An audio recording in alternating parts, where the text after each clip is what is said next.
So the cars are on the pit lane with the tails into the wall, and we are ready to go racing this afternoon in almost perfect conditions.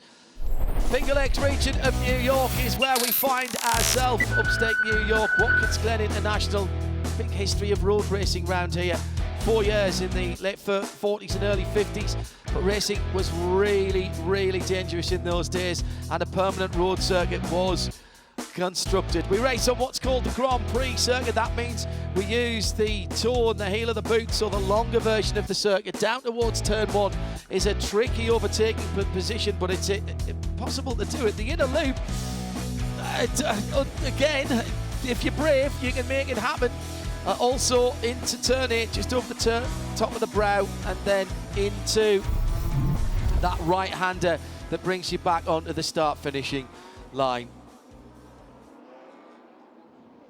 Well, hello everybody, if you are just joining us on the visual side of our sound and vision this afternoon on IMSA TV and IMSA Radio. IMSARadio.com, there's a live video button there if you are already listening to us.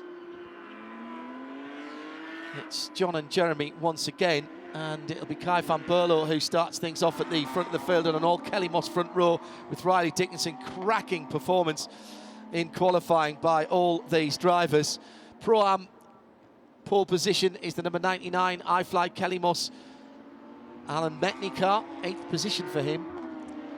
And remember, the cars are all identical. Go down to the AM pole sitter, that's the 43, Mark Kwame, MDK Motorsports. You've got Bill Smith right with him as well in the bright orange number 42. He's always easy to spot. Good afternoon, Jeremy. 40 minutes on the clock. Quite hot for the Michelin tyres, full of fuel to get through the 40 minutes here. So these early laps could be absolutely key in terms of how much energy you put through those Michelin tyres and what that takes out of them for later on in the race. Yeah, you're absolutely right, John. It's a little bit warmer this afternoon than it was even for qualifying, and this is a track that's hard on tyres in any case, so looking after those Michelin tyres through this 45-minute race is going to be absolutely critical. I spoke to a few of the front runners. They all say the same thing: look after your tyres, don't burn up in the early stages. This is a track that is kind of oversteery. These cars are kind of oversteery in any case. They tend to lose the back end. The back end gets very sideways on a lot of corners here, and that will exacerbate that tyre wear. So they have to look after that. Be careful, don't push too hard in the early stages.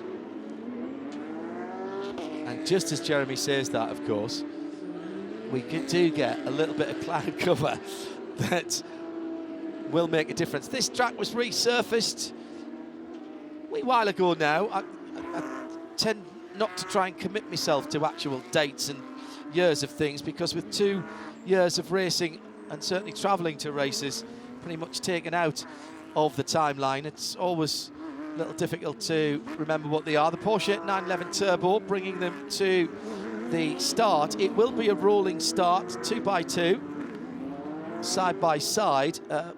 Any restarts will be single file line astern, and it will be then the pole sitter for Kelly Moss, Kai van Berlo, in the number 3 car, who will control the field once the red 911 Turbo has pulled off. Big thumbs up from the AMR safety crew stationed at turn number 8. I know those guys are listening to us. Thank you to them and to all their colleagues, flag marshals, track services, all the clean-up crews. We simply couldn't go motor racing without them. So professional for people who volunteer their time. It's an extraordinary thing, I always think. Now into the pit lane for the safety car. Pace car as it is now, safety car if we see it again. The 2 Kelly Moss Road and Race cars. The 53, which is Riley Dickinson, has the red trim on the front and the side. That's how you'll tell those 2 white and green cars apart. Stand by for action.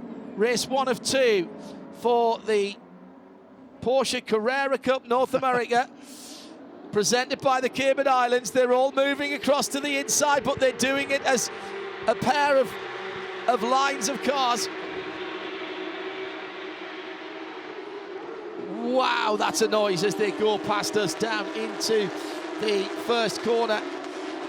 And a brilliant start by the two Kelly Moss Road race drivers who have stayed in their grid positions as they head up through the S's. Oh, that's going to be a big incident, and back into the middle of the field. That is the number 77 car that somehow did not get picked up by everyone else, and that will be a safety car. We will see that bright red machine again, and that is Travis Wiley in the Apex Capital Corporation car, the man from Austin, Texas.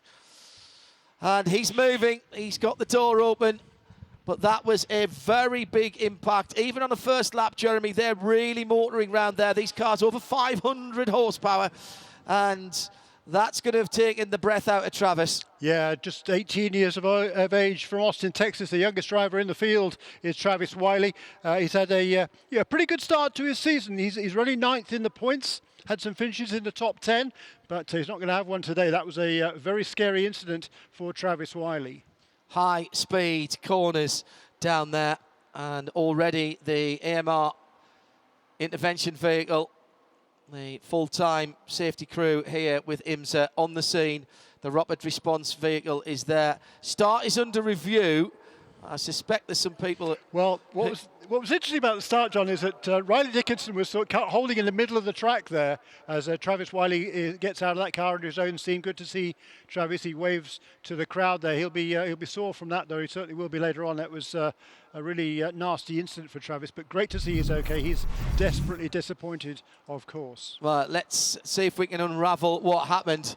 There was a bit of a push very early on by the number 11 car. DeMarcos got sideways going into the turn, and as he corrected it, I think he hit the back of Travis Wiley's car and turned it around. Yeah, there was a roll right at the end of it as well that I hadn't realised. I think DeMarcos might have been getting a push from behind there. Possibly. As well.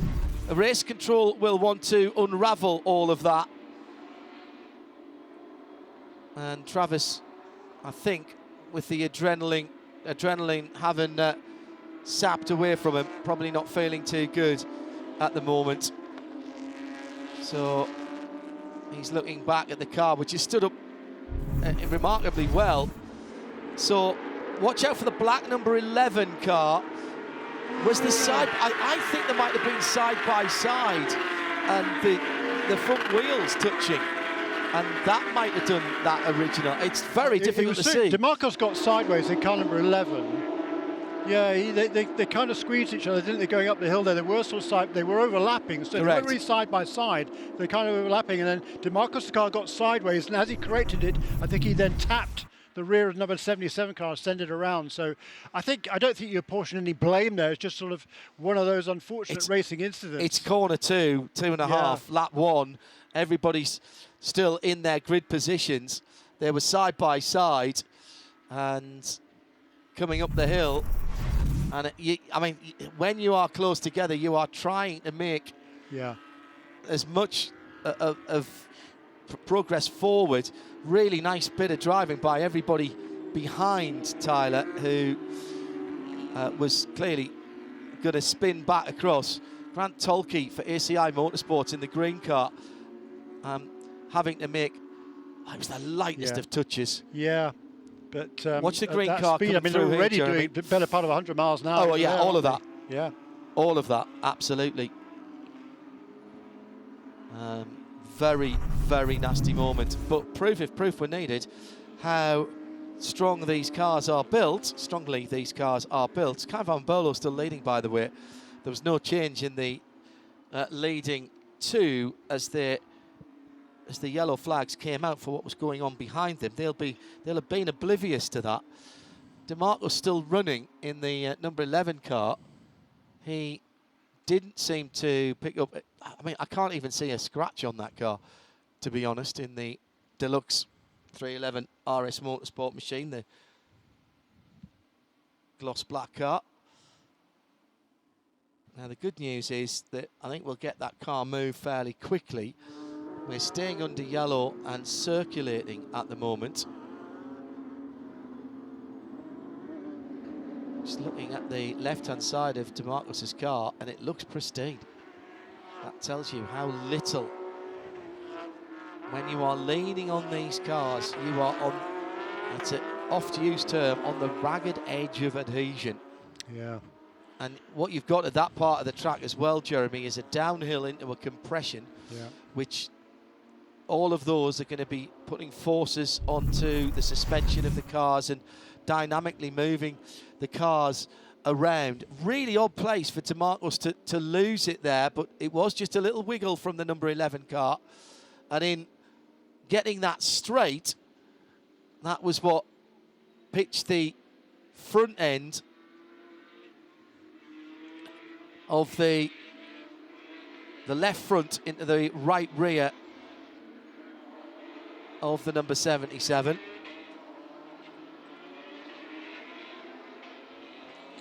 Yeah, it was really tight racing amongst that little trio there. There was Travis Wiley, and then there was Dimitri DeMarcos, and number 58 car of TJ Fisher was right in there as well. And they were just sort of jockeying for position into the first part of the S's there. The right-hander kind of in that compression that you were talking about, John Heinhoff, and I think it was probably the 58 and number 11 that initially made a bit of contact, and then number 11 car got all out of shape, and he's trying to collect it. He was already overlapping also with number 77 car as well. As he was fighting to maintain control of that car, he just ran out of room. Yeah. Just lightly tapped, as you say, the right rear corner of number 77 car, just turned it around.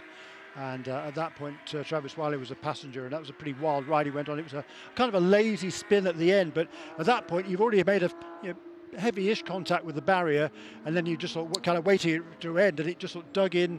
The wheels just dug in. It had a sort of lazy roll as well. It wasn't a heavy roll by any means, but and it wasn't a fast roll. Shaken him, no, but it would have shaken him up for sure, because I'm sure he was thinking at that stage, the incident's pretty much over. And all of a sudden, I can relax now. Over it goes again. Actually, probably not the worst thing to be relaxed when that happens. We've all done that at the very end of an accident. Had the car just pop over.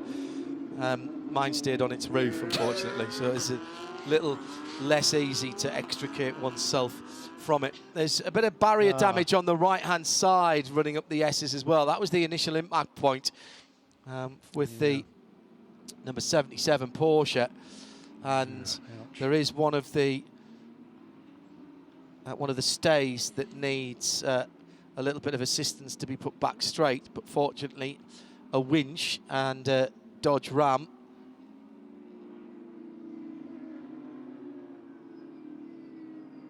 and that has been sorted. Job done, huh? Yeah, job done. Very, very, very neatly done. Very neatly done. I talked about, by the way, the number 7 car not started the race. Michael McCarthy had an off in the qualifying session this morning and damaged the rear end of his car quite extensively, and they've got to put a complete new rear clip on that car, so that not ready for the race. And Tom Balamas' car, number 19, another of the Kelly Moss cars, they thought that car went off yesterday, and Tom damaged the front end. They replaced the front end on that car, and they thought they were going to have it ready for the race, but apparently not. So number 19, a non-starter as well. Sorry, Tom. Whilst we've got some time, I've got some Porsche news for you. This is just happening right now over in the UK at Goodwood Festival of Speed. The new Porsche GTP has been launched in its red and white striped livery. Very Salzburg-esque that. The 1970 Le Mans winner, the number 23 car. Kevin Estre, Michael Christensen, Andrea Lotterer, Lawrence Vantour, Matt Campbell and Mathieu Jaminet will join Felipe Nasr and Dame Cameron, who I think were already announced, weren't they? As they Porsche return to top flight prototype racing. Andrea Lotterer coming back to top flight racing for Porsche in the Porsche 963, as it will be called. Fantastic article on it in this month's Race Car Engineering. If you're a subscriber, you may even already have that, but if you're not, it'll be out on the shelves shortly. So that news coming to us from Porsche and for Sports Car 365. Thank you for that. That presentation just happening a couple or 3 minutes ago. And whilst we're in the yellow flag, the opportunity to give you that information here live during the Porsche Carrera Cup North America race. Mathieu Jaminet coming out of Porsche Carrera Cup as well, of course. Because he's currently driving Lotter, isn't he, in the Formula E for Porsche. So he has been driving sort of single-seater cars recently for... And that programme comes to an end at the end of the season. Ah, right, yeah, that's a good point. So interesting, isn't it, that a lot of those drivers are GT drivers making a move across to the prototypes. Mathieu Jaminet and Kevin Estre and Matt Campbell. Porsche did do that with the 919, let's not forget. They took some drivers, they loaned some drivers from the GT programme. That's a strong... I mean, Michael Christensen, we've seen him in GTs. Who's doing as well, is he? Lawrence Vanto as well. Pleased to see Lawrence has got the drive as well. And Felipe Nasr and Dame Cameron. What I haven't got yet is the breakdown of who's doing what and who's going into which of the Penske teams in terms of GTP here in IMSA or LMDH in the WEC. Porsche set to return, and we'll see those cars at the Raw before the 24. That'll be the first time you'll see them in competitive trim in January next year. And if you hadn't picked this up, by the way, the date for Daytona is the last weekend in January. All's right with the world when you've got Daytona and the Bathurst 24, the Bathurst 12, excuse me, back to back. Start saving for the airline tickets now. Yeah. Great work down at the S's, but a bit more heavy machinery required to complete the job. So we'll continue under the yellow flags and the safety cars at the moment. As the going to use the back loader on the tractor. So that for the errant. The rope didn't work, huh? It did on the first one. Oh, okay. This is further up. This is the second. This is the second part, I think. And this is, I'm presuming this is going to be a bit of chain and the hydraulics. Or it might just actually be the bucket itself. I've not often had to commentate and do play-by-play on heavy equipment. Right over the top. Yeah, that's right. So some surgery required there, and they're getting the big stick out now, aren't they? Well, when a Dodge Ram can't do it, you need something pretty serious. That's right. Left. Everybody is an expert, of course, as well. No, left a bit, mate. No. Left. No, the other lever. No, the other left. The other left. Yeah, that's dodgy, this one. Yeah, there you go. It slipped up. Yeah. Don't stand too close to that. Yeah. This is an essential part of the safety, of course, so it has to be put right. Yeah, because that could, if it's any sort of an inclination to that barrier, that could be very, very nasty indeed. I think that was the original impact site. It was right, left front and left rear pretty much at the same time, and then the lazy roll at the end. Remarkable, actually, that nobody picked the car up as it was going across the track. That was the real danger point there. Really weird little wiggle just beyond the compression for the number 11 car. Yeah, I mean, trying to go side by side, you can make it side by side through there, but you need some compliance really for the guy you're racing with, and they were both racing hard there, and DeMarcos' car just got a little bit out of shape. He had plenty of room to his inside, but he was trying to be aggressive and trying to get the run up, which would then have been the outside for the next left-handed bit, but it'd been a right for the next kink that leads onto the back straight away. So it's just a close racing there between two relatively inexperienced drivers. Let's say Dimitri DeMarcos, and who's 24 years of age, but this is only his first really full season of racing. Did some club racing last year, then made a tremendous performance, outstanding performance in the final round of last year's championship at Michelin Raceway Road Atlanta. It was picked up by the 311 RS team to join the veteran Lee Keen, Steeman Lehman, in the number 12 car. But he's still relatively experienced, and I think that probably was a factor for both of those two in that incident, John. I should say, actually, the name of the Porsche GTP will be the Porsche 963, and we did have somebody who worked that out when we asked that question at Le Mans a couple of weekends ago. And from memory, I think it was Anthony who did. He worked his way through what was available and what might happen. Now, the number 11 car has got a ding in the back of the valance, so maybe he did get a tap earlier in the piece, because there is just to the right-hand side of the, I think it was Anthony Mandela, by the way, who got the 963, just to the right of the exhaust pipes. There's a little bit of a deformation, right on the QR code, which can be very painful. But DeMarcos's gloss black car is still running. It hasn't damaged the exhaust, but there is a quite substantial nerf in there. The exhaust have been slightly deranged, but not much more than that.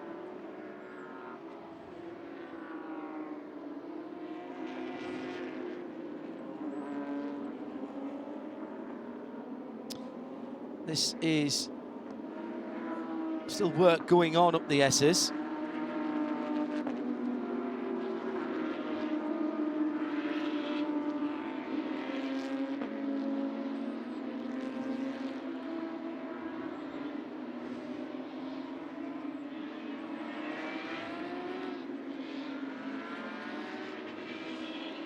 Across the line in front of us. Kai van Berlo, who's led every moment of the race so far, and we're past halfway, or we're getting to halfway.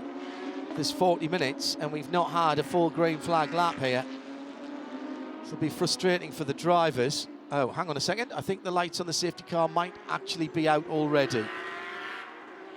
So let's see if the machinery is being cleared away at the top of the hill. Yes, I think it has. So DeMarcos continuing.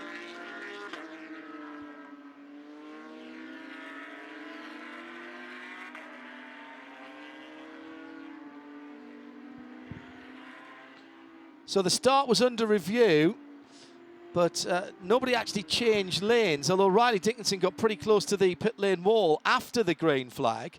But the whole field seemed to be edging closer and closer to the pit wall. Yeah, well, yeah, yeah. I mean, the racing line on the front straight is on the left-hand side of the racetrack, because you come out of the right-handed turn 11, and then kind of stay on the left-hand side of the racetrack all the way down to turn 1, which is another right-hander.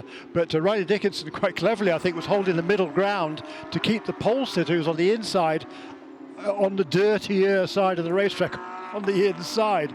So, but it didn't quite work out for Riley, because Kai van Berlo was able to hold on to that lead. But certainly some, no holds barred there. There's good clean racing between those two at the front, and Kai van Berlo did a really good job to hold that inside line and make sure there's no way around for Riley Dickinson. Good hard racing.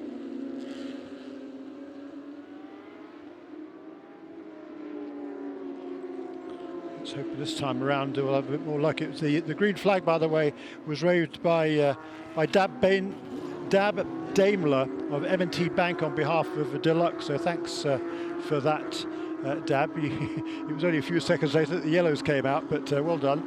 It's going to be Patrick Mullally on behalf of Deluxe also, who will wave the checkered flag at the end of this 45-minute race. And we're already now almost halfway through it. Unfortunately, we've only had about quarter of a mile of green flag racing, but hopefully that's going to change very, very shortly, John. It was Andy Muggeridge who got the name right. I had to have a look back at that, and well done to him.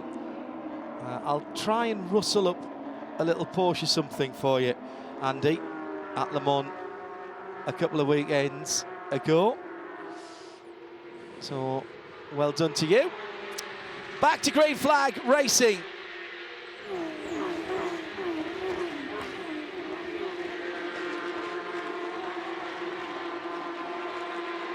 Nice restart from everybody concerned.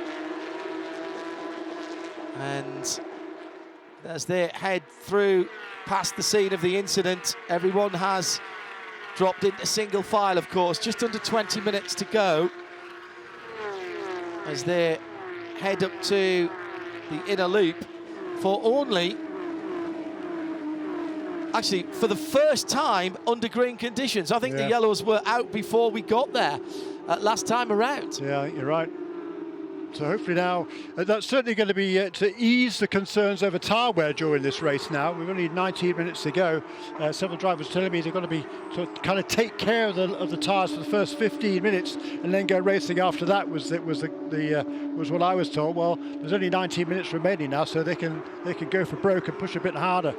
But it's going to be really interesting. Some good close racing farther down the pack. I think Alan Metney's still... somebody kicked up a huge amount of dirt on the exit there of turn 6, but coming over the crest out towards turn 8, it's still those two Kelly Moss cars out in front with Kai van Berlo ahead of Riley Dickinson, and number 13 and 2, that's two more of the Varun Choksi and Sean Varwy going side by side through 8 and again through 9 as well. Good racing, you guys.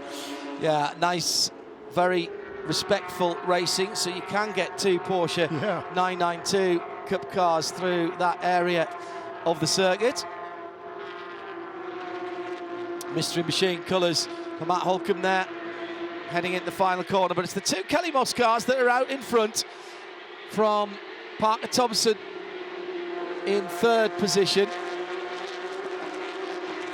Just taking the yellow and red curves at the exit of turn 1. They're already splitting up a little bit.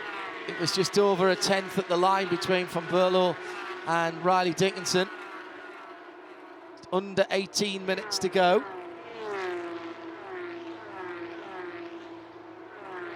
Van Berlo then controlling the race at the moment. What a couple of seasons for this young man from the Netherlands. Came across to the United States, not with the sole intention of racing. In fact, it probably wasn't even top of his list, Jeremy. He was coming here to do some studying down in Florida. That's right, studying business administration at Miami University. He's a bright young man, though, is Kai van Berlo. He's a fast learner, too, and he had a difficult weekend last time out at what was the last round? Mid-Ohio Sports Car course, wasn't it? He struggled a bit there. Sorry, WeatherTech Raceway Laguna Circuit was the last round of this series. He struggled there. He had a relatively, for him, poor weekend with only a 3rd and a 4th place finish. But he was kind of pretty soundly beaten by his teammate Riley Dickinson all weekend long there on the West Coast. But here at Watkins Glen, it's a different story. They're super closely matched. They're just 0.04 of a second between that pair in qualifying. They've kind of traded fastest laps through the qualifying session earlier this morning. There's now Kai van Berlo in control at the moment of this race. Parker Thompson for JDX sitting in 3rd position as the leader goes all the way out to the wall.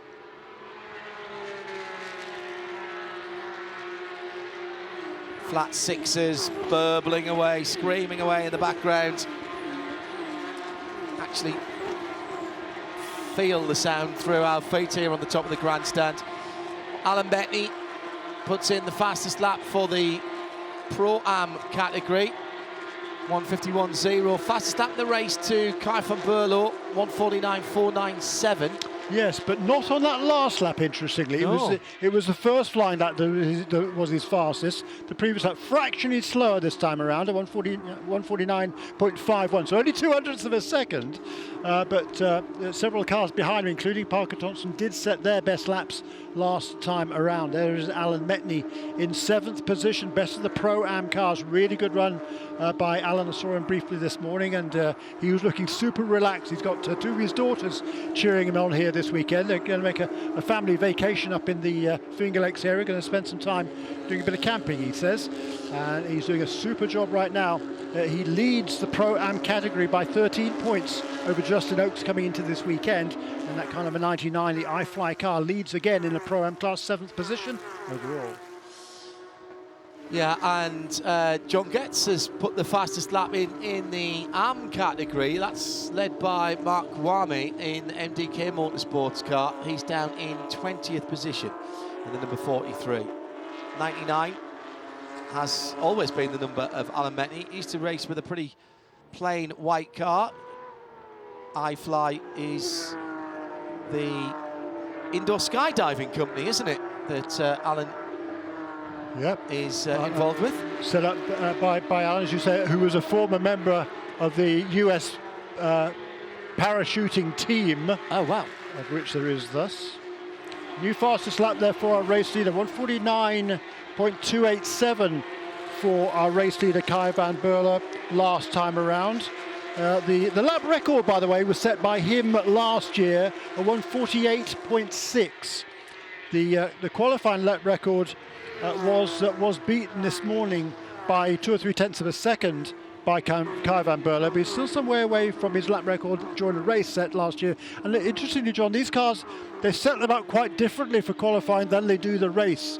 And certainly for race conditions, you want the car to be a little bit more neutral, you have it a bit more on edge for qualifying. But if you did run that car in qualifying trim, as some of these cars do, certainly the Kelly Moss team, for the race, they'd be burning off those rear tyres in no time. So have a little bit more conservative, but still that car is clearly working very, very well for both of those two at the moment. And they've probably 10-12 car lengths between each of those top 3 cars, with Parker Thompson in 3rd place. And 4th place, Trenton Estep just went purple in sector 1 on this lap.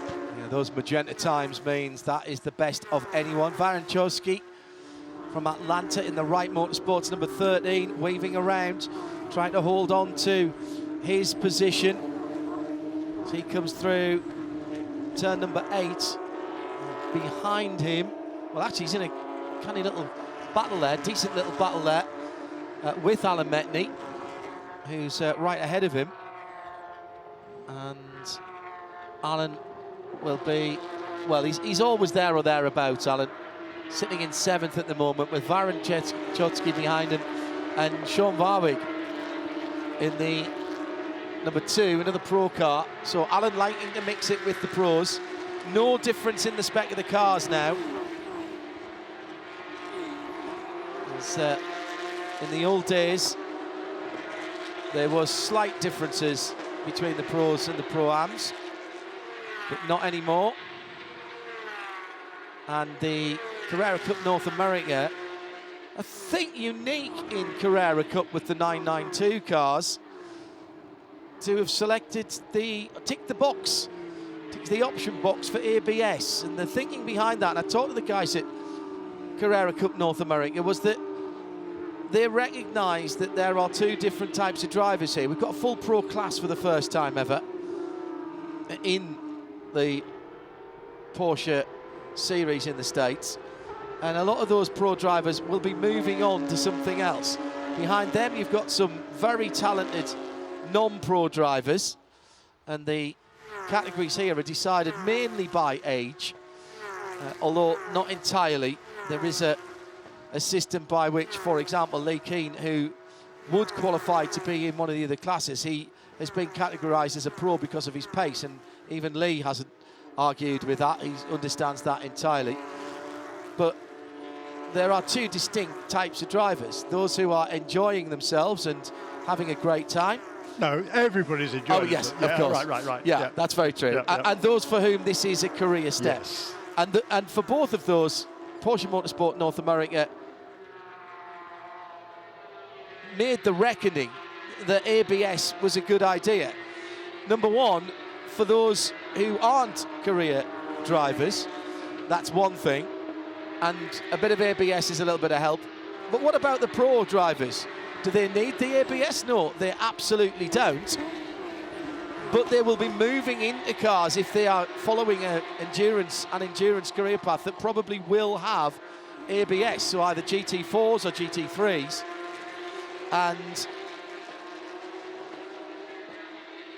it was thought by Porsche Motorsport North America that it would be a better idea for them to be familiar with the latest versions of race-based ABS systems.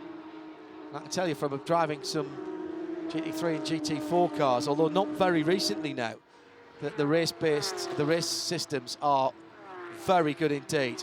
Bill Smith in the bright orange number 42 into the inner loop, looking to make up some positions. He's been going pretty quickly. He certainly has, and right ahead of him is Kurt Swearingen in car number 17. He's a Pro-Am car. Bill is an Am, and the car directly ahead of Swearingen is Mark Kwame, who leads the Am class in car number 43. That's his own team set up this season, MGK Motorsports, and it's a super looking operation, done a really good job. They've taken over the old workshop of Meyer Shank Racing, just on the east side of Columbus, Ohio, and it's a really good looking organization. The cars are absolutely immaculate, both one for Mark running in the Am class and also for Trenton Estep, who's currently in 4th position at the moment, chasing Parker Thompson. And that's certainly been a great addition to this championship this season. Haven't had to change much of the signage either from MSR to MDK, have they? Let's be honest. And number 43 then, Mark Kwame, who was at Le Mans a couple of weeks ago. He's everywhere. Yeah, well, you know what? He's enjoying himself. There's the very epitome, Jeremy, of you seeing people enjoying their motor racing. And let's be quite candid, there's a lot of people listening and watching right now who, if they had the wherewithal and the time, will be doing exactly the same. Yeah. These cars are exceptionally quick. The new 992s, the 8th generation of the Porsche 911, which turns 60 next year. Wow. Yeah, 60 years of the 911 next year. And this car, in terms of its street credentials, all the cars are wide-body cars now. And the GT3 street car is exactly the same cars these guys are racing, except it's got some some of them have some back seats. The GT3 Tourings and some of the Club Sport cars don't. But it's the same double wishbone front suspension, the same flat 6 507 or 508 horsepower, and generally considered that the 992 is a very big step forward over the previous 991 cars on both the street and the racing cars. The 991.2, a very, very pretty car in my eyes, and yet the new 992s managed to continue the Porsche lineage. The Cup cars have got the turbo rear air intakes on the front of the rear wheel arches to the forward side, and that is the only difference between those and the GT3 street cars. Obviously the rear aero foil sits a bit higher on these cars. Interior wise, the driver's been positioned a little bit more to the middle of the car. There's a extraction flap in the roof. There's a new dash and a new steering wheel in these cars, and on the exterior, new aerodynamics, including more adjustment for the rear wing element. A lot of this coming from the 911 RSR 19, the GT Le Mans car. And these cars put in some very quick times. Being able to see them now in some of the endurance races that we cover away from IMSA, with IMSA partner Creventic, for example, some of their 24-hour races. And these cars are putting in times that are sometimes on some circuits quicker than GT4s, and on the right circuits not that much slower than GT3s. The new GT3 version of the 992 car is coming. Porsche seeing that they're planning to get deliveries to cars to their clients in the GT3 category by the end of the year, and that's really important, of course, for IMSA runners, because they need to take them to the Raw before the 24 at Daytona. Lee Keane in the number 12, sitting in 5th position. I spoke about him earlier on. 311 RS Motorsport, fairly standard looking cars, not a huge amount of sponsorship on there, but run a really good operation. Comes through the final corner now in that very traditional Guards red colour.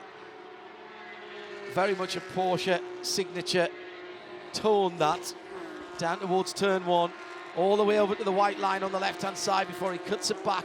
There is a little bit of camber there that helps you out in turn 1, but as you come out, the camber is taking you away from where you want to be, drifts you off to the edge of the track and beyond if you're not careful. Behind Lee, It's the number 8 of Michael McCann. That's the silver and red car. That's the 6th position car for McCann Racing. This guy's been working hard this weekend already. 5 minutes to go, by the way.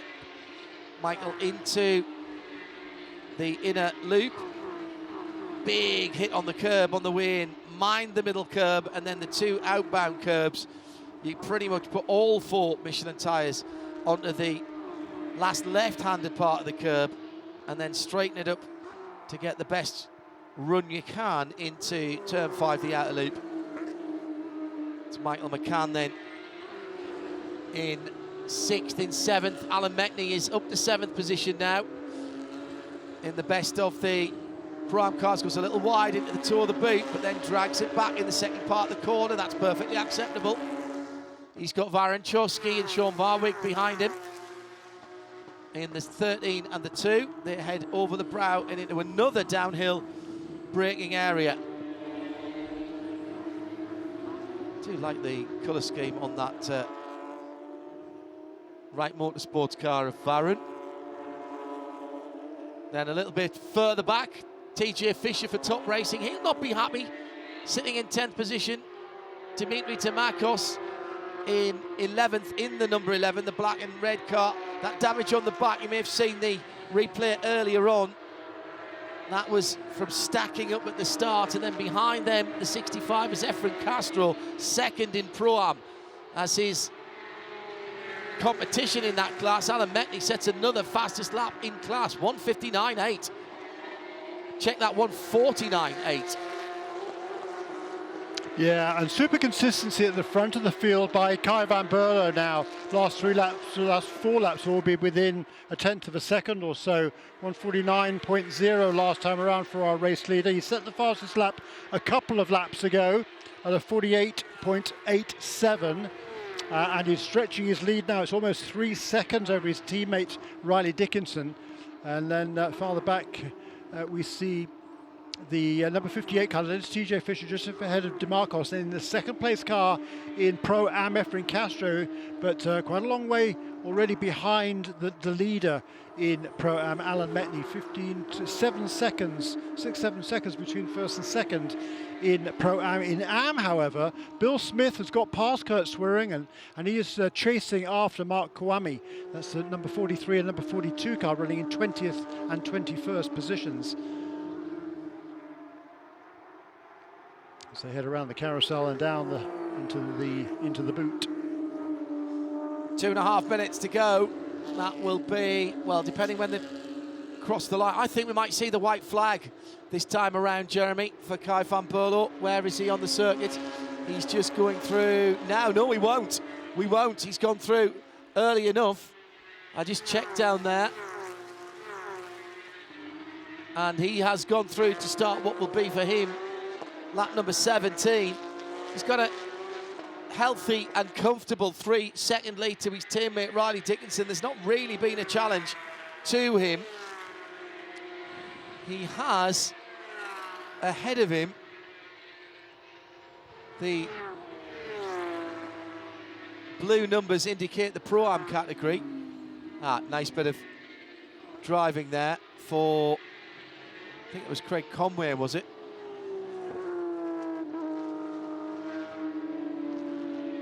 Through the outer loop then.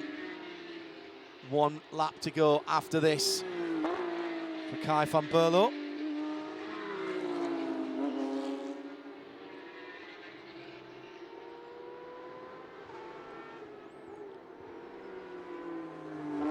Just pushing it still quite hard into the toe of the boot. Just lost the front end for a moment and waited for the grip, didn't panic.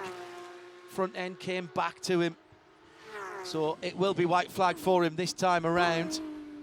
Yeah, he's managed this perfectly, as Kai van Berlo, it would appear. He's certainly turning still turning some good lap times. Last time around he pulled out only a 1/10 and a half over Riley Dickinson. The previous lap though, he pulled out, lap before that, he pulled out 1.5 seconds on him. And that was giving him a pretty goodly margin now going into these final kind of lap and a half now. Going through the final couple of corners, he will see the white flags. He's got that car. He and Wright Motorsport have got that car absolutely working. Kelly Moss. Yeah. got that car working absolutely to his liking. Yeah. You can just see when a driver is comfortable, he's not being pushed, but he's still putting in the lap times. That was another 49.1, Jeremy. His best laps are 48.8, so he's only 0.3 away from his best lap. He doesn't need to push that hard, but he's just got into the rhythm, and that's because he feels at one with the car. That's exactly right, John. They've, in qualifying setup or in race trim, that Kelly Moss car is really working well. They've got a really good handle on those cars. It's been a really busy weekend for them. They're running 8 cars, but it hasn't detracted anything at all from the way those cars are run. In fact, quite the opposite. There's that battle for the AM class heading down into turn 1. So maybe a second, 10-12 car lengths between the first two, 43 and 42. That battle's certainly going to continue all the way to the end. Really good job by Bill Smith, I think, in car number 42 to hang on to Mark Kwame. And Bill is about a month ago he turned 65.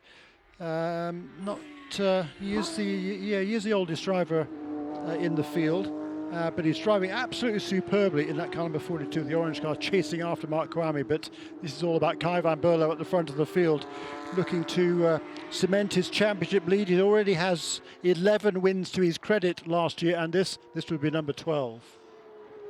A delightful dozen beckoning then in terms of race victories in the Porsche Carrera Cup North America, presented by Visit Cayman Islands. And Kai van Berlo, the man from the Netherlands, weaves his way down the straight in celebration and takes the checkered flag and the plaudits of his team on a very big day for Porsche.